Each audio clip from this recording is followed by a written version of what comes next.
नमस्ते। शुरुआत ऋषिकेश की बड़ी खबर के साथ। G20 समिट को लेकर ट्रैफिक प्लान तैयार हो चुका है। जॉली ग्रांट एयरपोर्ट से ऋषिकेश नरेंद्रनगर के बीच बड़ा बदलाव किया गया है। सुबह 9 बजे से शाम 3 बजे तक बाईपास आम लोगों के लिए बंद होगा। शाम 4 से 5 बजे तक नरेंद्रनगर ऋषिकेश हाईवे पूरी तरीके से बंद रहने वाला है। विदेशी डेलीगेट्स परमार्थ निकेतन में गंगा आरती में शामिल होंगे। रात 8 से 10 बजे तक दोबारा ऋषिकेश नरेंद्रनगर हाईवे बंद रहेगा। 25 मई को G20 समिट की दूसरी बैठक में शामिल होंगे मेहमान।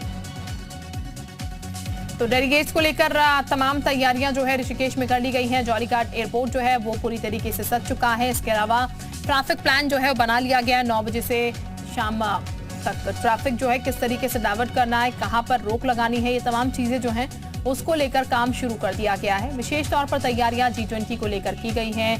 बाकायदा वॉल पेंटिंग्स जो है वो की गई हैं।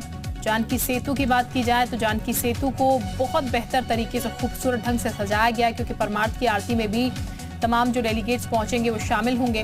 वहीं पर डिनर का कार्यक्रम भी आयोजित किया गया और इसीलिए ये जानकी सेतु जो है उसके आसपास बेहद आकर्षक और सुंदर कलाकृति जो है वो बनाई गई है। जानकी सेतु की ये तस्वीरें जो कि जगमग करती हुई आपको नजर आएंगी।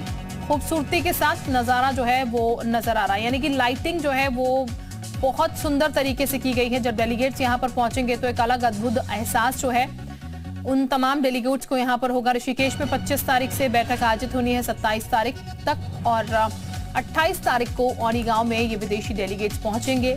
उत्तराखंड का ग्रामीण परिवेश जानने के लिए, उत्तराखंड के ग्रामीण कैसे रहते हैं, ये तमाम चीजें देखने के लिए। और यहीं पर औनी गांव की भी अगर बात की जाए तो बेहद खूबसूरत और आकर्षक ढंग से इस गांव को भी सजाया गया है।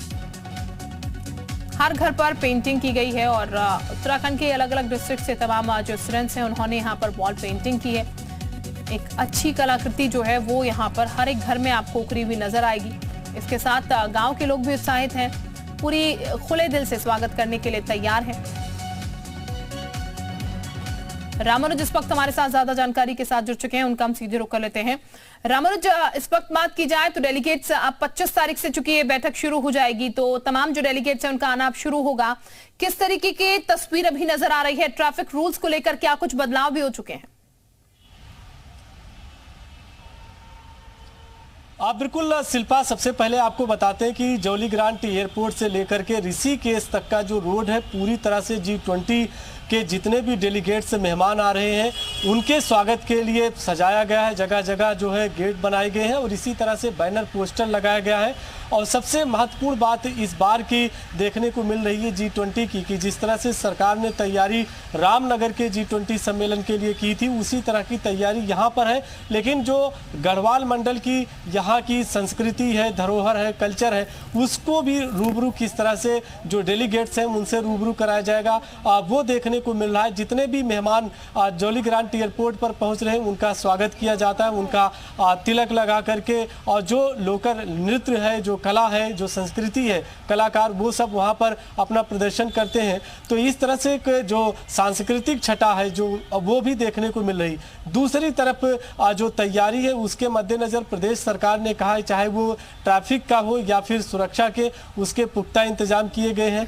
आने जाने वाले मेहमानों के लिए पास का इंतजाम किया गया है। इसी तरह से मीडिया और जो दूसरे प्रतिनिधि होंगे उनके लिए अलग से पास जारी किए गए हैं। तीसरी सबसे महत्वपूर्ण बात यह है कि सरकार स्थानीय स्तर के जो प्रोडक्ट्स हैं और भोजन है उसको किस तरह से प्रमोट कर सकती है, कैसे मेहमानों तक उसको परोसा जा सकता है, इसके लिए प्लान तैयार किया गया है। और आखिर में एक सबसे बड़ी बात होगी जो सांध्या कार्यक्रम आयोजित किया जाएगा, उसमें तरह तरह के जो कलाकार हैं वो अपनी प्रस्तुतियाँ पेश करेंगे।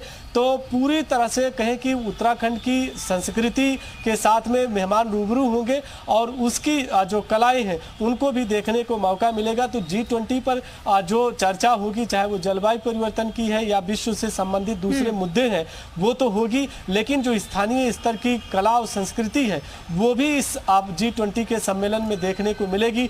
और मुख्यमंत्री पुष्कर सिंह धामी ने इस बात को कहा है कि इस बार का जो सम्मेलन है वो उत्तराखंड के संस्कृति से और यहाँ की कल्चर से जो मेहमान हैं उनको रूबरू कराने के लिए है। तो हर संभव सरकार की तरफ से कोशिश की गई है और पूरी तरह से जौली ग्रांट एयरपोर्ट से लेकर के ऋषिकेश तक और जहाँ मेहमान बिल्कुल रुकेंगे रात्रि विश्राम बात की जाए यहाँ पर तमाम डेलीगेट्स तो पहुंचेंगे ही यहाँ पर, लेकिन इसके साथ ये कहा जाए कि विश्व पटल पर पूरे दुनिया में उत्तराखंड को एक नई पहचान, एक नई तस्वीर जो है उत्तराखंड की वो भी बनती हुई यहाँ पर नजर आएगी जब डेलीगेट्स यहाँ पर से वापस लौटेंगे। शिल्पा, ऋषिकेश को आप अच्छी तरह से जानते हैं, सब दर्शक को भी पता है कि योग नगरी के तौर पर फेमस है और जौली ग्रांट से अब ऋषिकेश की जो दूरी है वो तकरीबन 20 से 25 किलोमीटर की है। पूरी तरह से नैसर्गिक खूबसूरती है, चारों तरफ से जंगल है, तो यकीनन जो यहाँ की अब संस्कृति है वो तो है ही है। दूसरी तरफ पर्यटन के लिहाज से अगर देखें तो उससे भी मेहमानों को रूबरू होने का मौका मिलेगा। और उत्तराखंड के लिहाज से अगर देखते हैं राजधानी से, तो ये कार्यक्रम अपने आप में बहुत बड़ा है और इसलिए कि विदेशी जो मेहमान आएंगे उनको यहाँ की ना सिर्फ कला और संस्कृति से रूबरू होने का मौका मिलेगा, बल्कि जो पर्यटक स्थल है वो भी देखेंगे और किस तरह से ऋषिकेश है। ऋषिकेश को इसीलिए पूरी तरह से सरकार ने सजाने का भी काम किया है और बहुत ही बड़े स्तर पर इस कार्यक्रम का आयोजन किया जा रहा है। तो यकीनन उत्तराखंड की जो छवि है, जो इसकी एक इमेज है, वो विश्व स्तर पर देखने को मिलेगी। इस तरह से सरकार की भी कोशिश है और जो आपने तैयारियों के माध्यम से देखा है तो हर जगह पर जो जिस तरह की खासियत है उससे संबंधित पोस्टर बैनर भी लगाए गए हैं। तो आने वाले मेहमानों को यहाँ से बहुत कुछ सीखने को भी मिले, बहुत कुछ देखने को मिले, इसकी भी सरकार की तरफ से पूरी कोशिश की गई है। रामानुज, बात की जाए तो परमार्थ की आरती में भी शामिल होंगे तमाम डेलीगेट्स। ऐसे में क्या कहा जा रहा है, कितने बजे तक यहाँ पर यह आरती का जो कार्यक्रम होगा उसमें डेलीगेट शामिल होंगे? क्योंकि संभवतः यही होगा कि जिस वक्त ये डेलीगेट्स यहाँ पर पहुंचेंगे आम लोगों के लिए शायद ये पूरा रास्ता बंद रहे उस वक्त। शिल्पा, पतित पावनी मां गंगा का जो अनुपम घाट है वो ऋषिकेश में है और परमार्थ निकेतन पर जितने भी मेहमान पहुंचेंगे, जब वो आएंगे तो प्रोटोकॉल के मुताबिक आम लोगों के लिए फिलहाल आना जाना प्रतिबंधित रहेगा। लेकिन तब तक जब तक ये कार्यक्रम होगा, शाम 5 बजे से बताया गया है कि कार्यक्रम की शुरुआत होगी और सभी मेहमान यहाँ पर पहुंचेंगे। तो गंगा आरती चूंकि चाहे वो ऋषिकेश की है या हरिद्वार की है, वो बहुत ही विश्व प्रसिद्ध है और जब भी कोई मेहमान यहाँ पे पहुँचते हैं तो उस गंगा आरती में शामिल होते हैं। देश दुनिया की सुख शांति समृद्धि के लिए प्रार्थना होती है, गंगा जी की आरती होती है। तो यहाँ से पूरी तरह चारों तरफ जो पहाड़ी है वो पूरी नज़र आती है। तो ऐसे में जो नैसर्गिक खूबसूरती है वो उसको भी मेहमानों को देखने को मौका मिलेगा और माँ पतित पावनी गंगा का जो आचमन होगा वहाँ पर स्नान ध्यान का वो भी पूजा पाठ भी होगा। तो ऐसे में विदेशी मेहमानों को ये बताने की कोशिश भी प्रदेश सरकार से हो रही किस तरह से उत्तराखंड की जो कल्चर है वो कितनी समृद्धशाली है और उससे कैसे मेहमानों को आकर्षक तौर पर दिखाया जा सकता है। तो इस तरह बहुत अलग अलग कार्यक्रम आयोजित किए जाएंगे, अलग अलग कार्यक्रम होंगे, उन पर निगाह बना रखिएगा। हम आपसे अपडेट लेते रहेंगे। अभी वापस आप